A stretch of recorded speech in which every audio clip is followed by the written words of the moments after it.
Assalamualaikum warahmatullahi wabarakatuh. Selamat pagi teman-teman. Untuk yang menunggu video kelanjutan SPAP untuk pohon haro saya, kali ini saya mau update. Kemarin ini sudah dilakukan pupuk sebelum stres air ya. Pemupukannya yaitu MKP. Dan dari batang bleaching menuju batang coklat itu dilakukan 4 kali pemupukan ya. Jadi kemarin sudah 3 kali pemupukan dengan MKP, dan hari ini hari terakhir karena ini sudah memenuhi syarat batang coklat. Jadi untuk dilakukan stres air itu batang harus coklat ya teman-teman. Nah, karena hari ini terakhir pemupukan generatif, berarti hari ini juga setelah pemupukan tidak ada lagi penyiraman ya teman-teman. Jadi untuk hari ini di minggu keempat dilakukan stres air. Oke. Untuk teman-teman yang belum menyimak video sebelumnya, jadi video sebelum dilakukannya stres air itu kemarin sudah sempat 3 kali pemupukan ya. Dan hari ini Rabu pas di 28 Juni kita akan melakukan pemupukan terakhir. Oke, ini MKP-nya. Seperti kemarin ya, masih sama. Dosisnya 1 sendok makan. Lalu dicairkan ke 5 liter air untuk 1 pohon ya.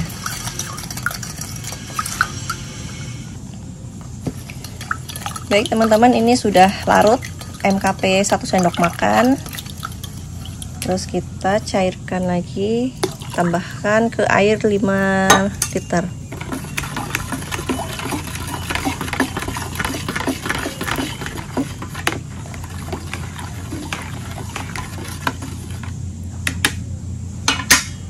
Lalu kita siramkan.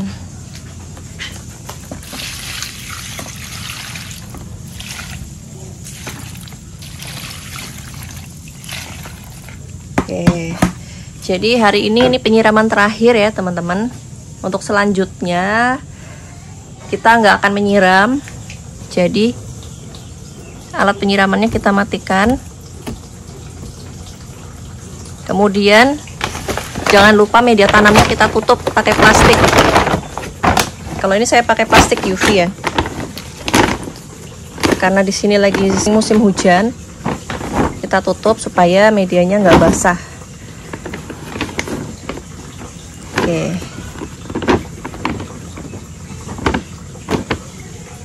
Oke, selesai pemupukan, terus kita hentikan penyiraman. Jadi alat penyiramannya sudah saya matikan, kemudian media tanamnya kita tutup plastik ya. Jadi hari ini kita mulai stres airnya karena batangnya sudah coklat, dan dari batang bleaching kemarin sudah kita pupuk sebanyak 4 kali, dan hari ini sudah coklat, jadi kita lakukan yang namanya stres air. Oke, perlu teman-teman pahami, stres air untuk tabulam pot itu berbeda dengan di tanah ya teman-teman.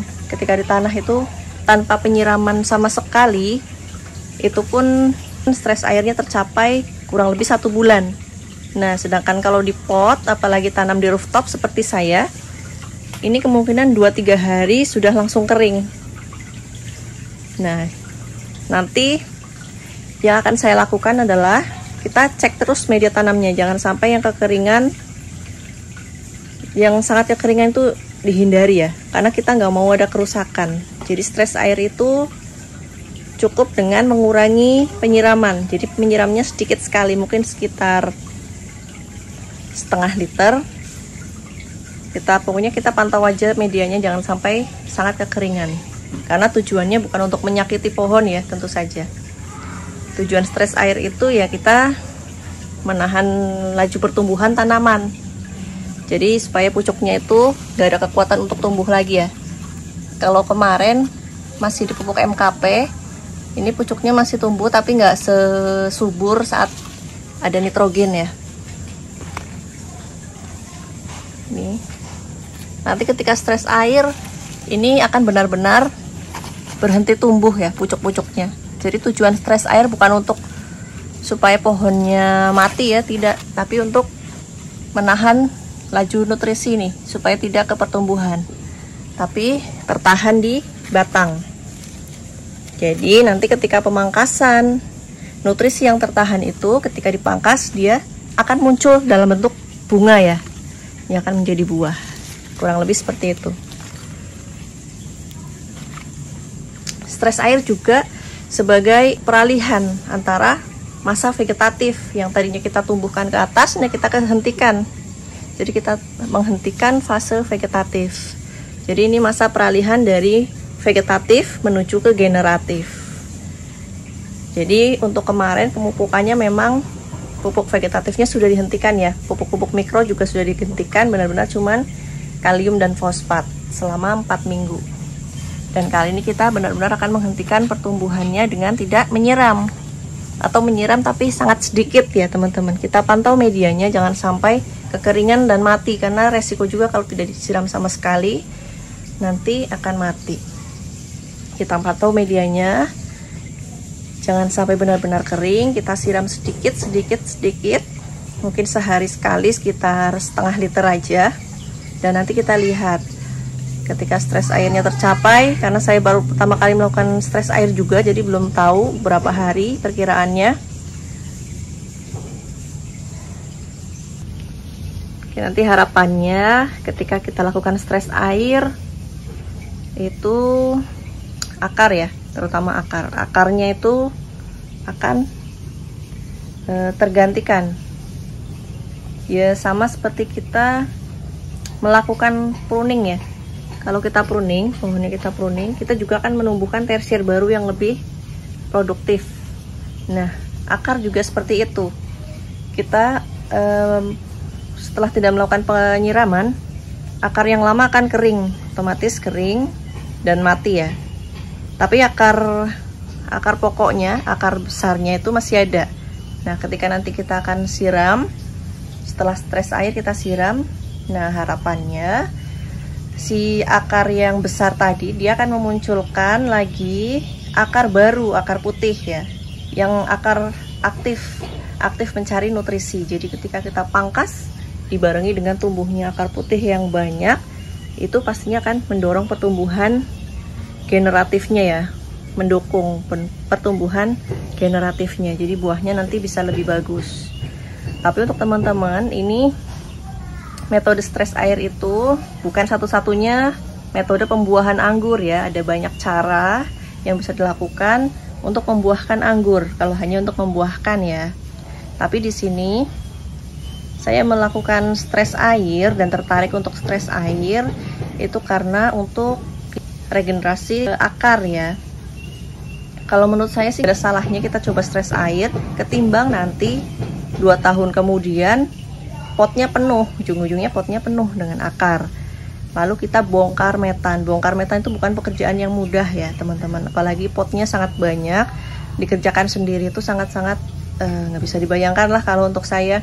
Jadi saya mending mencoba stres air supaya akar yang di dalam pot ini terus-menerus tumbuh akar putih ya, akar aktif. Jadi nggak cepat penuh potnya. Jadi walaupun nanti akan bongkar metan ya, tapi tidak 1 tahun 2 tahun ini. Mungkin akan memperlambat ya. Mungkin bisa 5 tahun. Ya itu logika saya sih. Tapi untuk teman-teman yang lain yang tidak melakukan stres air, dia bisa juga pangkas, misalnya pangkas akar, pruning akar. Bisa juga nanti dia akan merangsang juga pertumbuhan akar putihnya. Ada juga yang ganti metan. Nah itu tapi menurut saya itu pekerjaan berat ya. Lebih baik mencoba dulu metode stres air ini, karena ganti metan itu juga mengurangi tanah yang dalam sini. Itu juga akarnya termasuk di pruning ya, dipotongin. Terus kita ganti metan baru untuk ruang tumbuhnya akar putih. Nah sedangkan di stres air ini kita dengan cara tidak menyiram supaya akar lamanya itu kering. Kemudian yang hidup di dalam adalah akar yang besar ya. Akar besarnya nanti memunculkan akar putih yang agresif, yang lebih banyak, sambil dipacu pemangkasan. Jadi akar putihnya tumbuh, pemangkasannya kita lakukan, nanti akan muncul buah dengan power yang lebih besar ya. Seperti itu kurang lebihnya. Kalau untuk teman-teman yang tidak melakukan stres air pun tidak apa-apa. Semuanya ada kekurangan dan kelebihannya ya, tinggal kita memilih metode mana yang sesuai dengan kita, yang bisa kita lakukan untuk pembuahan. Jadi stres air ini juga salah satu bentuk perawatan terhadap pohon anggur sih menurut saya. Selain pemangkasan batang tersier untuk menumbuhkan tersier baru yang lebih produktif, akar juga perlu diperbarui. Mungkin itu dulu teman-teman. Kita akan update nanti berapa hari stres airnya tercapai di sini ya. Dengan saya menyiram sedikit-sedikit, tidak langsung dikeringkan dalam 3 hari. Karena saya yakin kalau di sini tanpa penyiraman 3 hari langsung kering sekali ya. Karena penyiraman normalnya di sini setiap pagi minimal 1 kali pagi hari. Oke, setelah nanti kita akan update stres airnya kapan tercapai, berapa hari ya, kurang lebih berapa hari kita akan update. Nah, nanti setelah stres air tercapai, yang kita lakukan adalah pemupukan ya, sekaligus air jenuh.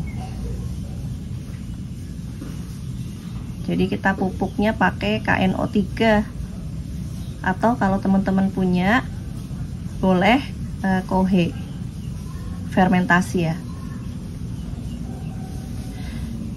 Nah, air jenuh ini 1 minggu ya teman-teman, setelah stres air tercapai ya. Jadi kita nanti masih belum tahu, karena ini pertama kali saya coba stres air. Dan setelah air jenuh seminggu, baru nanti kita yang keempat pruning. Nah, ini yang disebut dengan metode SPAP ya teman-teman. Nah, cukup sekian videonya, video update-nya. Nanti setelah stres air tercapai, kita akan update lagi sekaligus dengan pemupukan dan air jenuh. Oke, cukup sekian, terima kasih. Wassalamualaikum warahmatullahi wabarakatuh.